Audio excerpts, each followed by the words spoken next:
Alright, today I'm gonna be showing you guys how to juke on mobile. Why a separate tutorial for mobile? Why can't I do it for PC too? Because Nicholas likes to make mobile players suffer. That is obvious by now. Okay, this video will be divided into two parts: first person jukes and third person jukes. First person jukes has two segments: flick shortcut and jump over. Okay, so first flick shortcuts.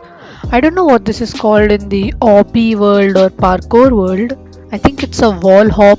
I don't really know about it because I don't play parkour games, but I call it a flick shortcut because that is the most prominent name in my head for this juke. Flick shortcut is when you flick to get on top of the mill base or biolab ring, which could be a really epic juke. Epic! But it's hard to master because flicks aren't always consistent.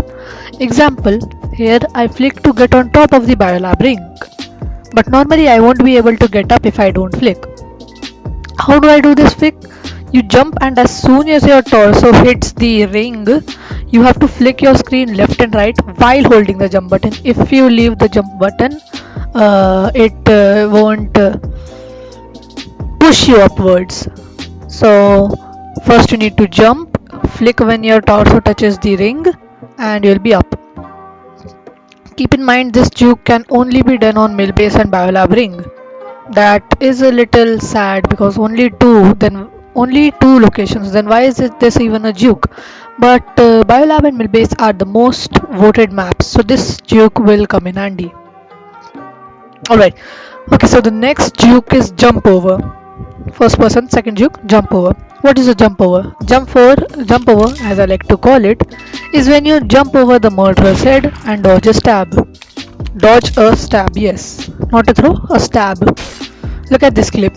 Here, I jump over the murderer's head to get the gun and then I shoot him.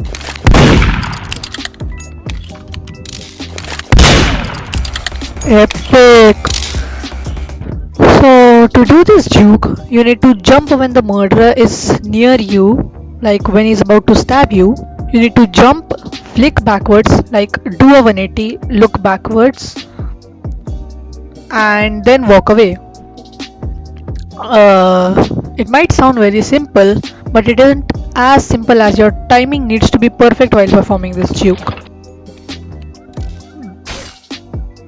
So that is a very cool juke, but these both jukes can only be done in first person. Now let's take a short break, sip some water, and then we will talk about third person.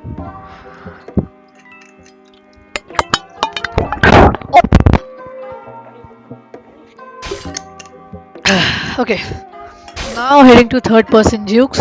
These are divided into three segments: corner juke, shortcut juke, and distance jump. Keep in mind these names are given by me and I am a god, so you need to call these names. Just kidding, but I like to call them corner jump, shortcut juke, and distance jump. So first, corner juke. Well, this is the most common juke we see in Murder Mystery 2.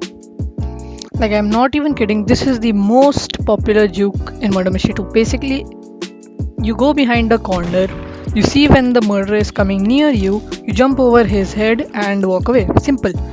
Now, you must have seen this before and might have also done it without even knowing, because like this is the most noobiest juke. This, as I said, this is a noob juke because it is very popular. This might work against new players because they don't know how to juke and all, but against experienced ones, like experienced players, you won't be able to complete this juke. You would die in between.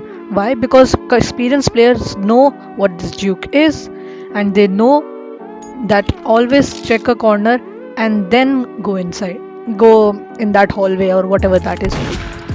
So they are aware of the corners and what the juke is.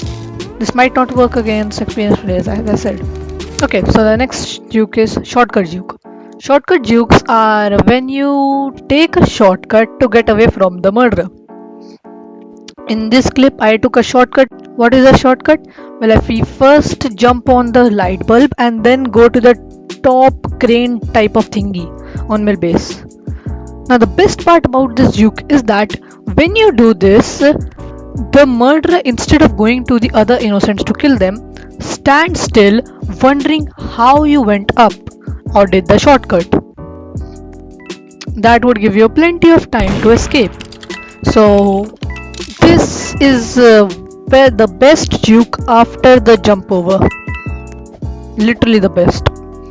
And there are actually a lot of shortcuts on a lot of different maps. I can't fit them into this video because I'm not the one to make a video in very obnoxious voice to stretch it to 10 minutes long, you know. So yeah, if you want the all the shortcuts on all the different maps, like I'll show you all the shortcuts in a separate video if you subscribe. Okay, please subscribe. Yes. So the last kind of juke we are going to be heading to is distance jump. Okay, I don't really know what this is called, but I like to call it distance jump. Pretty much like all the other jukes in this video. Okay, so this just like jump over, but it is third person and you keep a little bit of distance beside the murderer, because in third person there's a bigger chance to long stab. As you know, long stab has really been sad. Nicholas hasn't been fixing the game, so long stab can happen frequently. That's why you need to keep a little bit of distance. Okay, so first you need to try to lure the murderer into an open area. Okay, so once you have lured the murderer into the open area, you have to jump beside the murderer, like when he's gonna stab, jump beside the murderer. How much distance? Well, take the distance as 2 knife length. So make sure to keep a little bit of distance, as there is a chance murderer could long stab you. I've told you already. And what you need to do is, just when the murderer is following you and he's about to stab, you need to take a U-turn, not on the murderer's head. Take a U-turn beside the murderer, jump and walk past him. Very simple juke, very epic. Okay, so now we're done with all the jukes. 9-minute video, god, wow. Okay, now we're done with all the jukes. I hope this helped you. I hope this video helped you, and if it did, please help me out too, man. Subscribe and like. Thanks, man. Appreciate it.